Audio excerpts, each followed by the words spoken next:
years ago, when I was at Drexel, the Newman Center was a major building and important part of the commuters at that time. Trudging through the mist.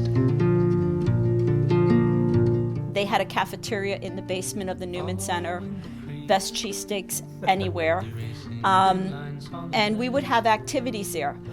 But also the non-Catholics would meet there, and so it was a very diverse and very inclusive group.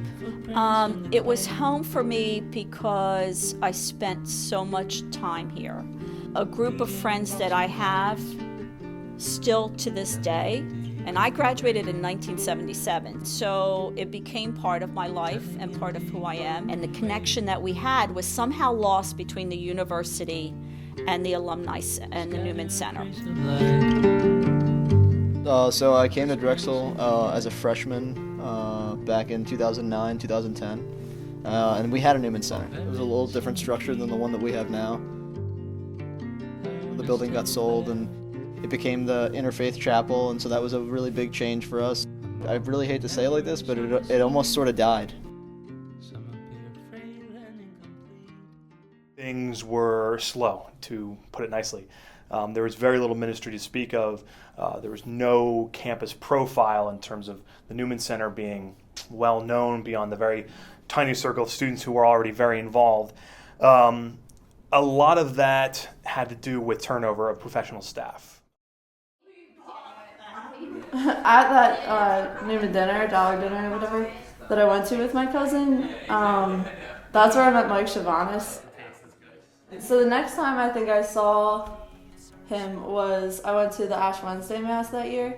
I guess they expected like 20 people to come, and there were students everywhere, like sitting like cramped along like all the walls. There were people like out the doors and everything, and it was crazy. I was like, wow.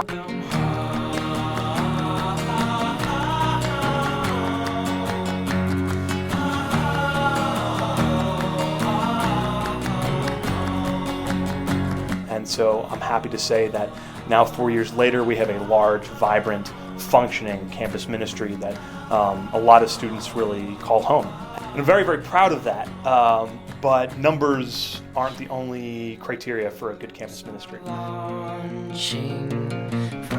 Another thing that we see here at Drexel Newman as being very essential is simply responding to all of the dimensions of the human person. The broad spectrum of faith development that we do at Drexel Newman kind of reflects the complexity of what it means to be a Catholic in the 21st century.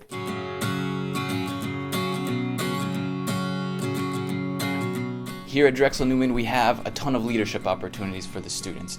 We also do a lot of small groups where the students themselves are leading each other in the faith. We have a lot of retreats and other just spaces that we try to make for them to grow in their friendship and relationships with others. We also do a lot of community service, serving the most needy, and even spiritual direction one-on-one with the students.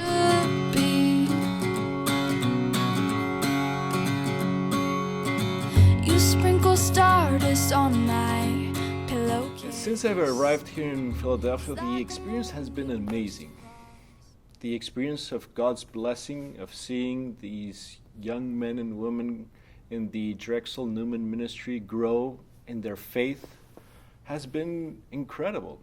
It's filled my heart with joy. It's impressive. I've seen them grow in their faith, in their commitment to God, and I've also seen them grow in friendship and the sense of community, which is in a way the experience of the church. And that is such an amazing sign. It really fills my heart with hope. It is something that speaks to me of the future leaders our church needs and also our society.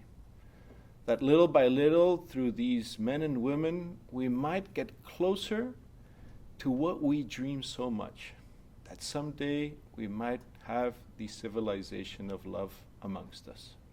First year and a half, I didn't really know about Newman. Wasn't really living out my faith to the fullest. Like, I would still go to church and stuff like that, but I wasn't very active in the faith. until another retreat happened. One of the girls who was working a lot with Mike in the very beginning asked me to be a leader on this retreat, and it was kind of out of the blue.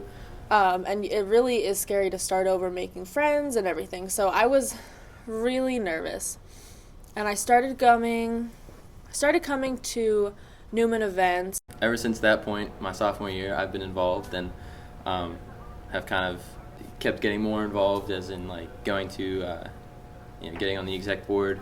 Last year, I was faith formation chair, and then this year, I'm president. It's a lot easier to live out your faith when you have other people that are living it out with you, and I've made friends that I will keep forever. I know that. Being at Drexel has definitely challenged me, and I think being on exec will help me rise to the occasion. And I don't think I've been adequately rising to the occasion on my own. I can't really put myself 100% into something that I don't believe in. I can really commit my whole self because I believe in the work that we're doing. We as alumni want to pass on that legacy to the students. We'd love for that to happen again with the alumni and the students, and to pass that on to them, and so that when they graduate, they can pay it forward. And so that's why, to me, it's like coming back home, and I would like to bring a lot more alumni back home.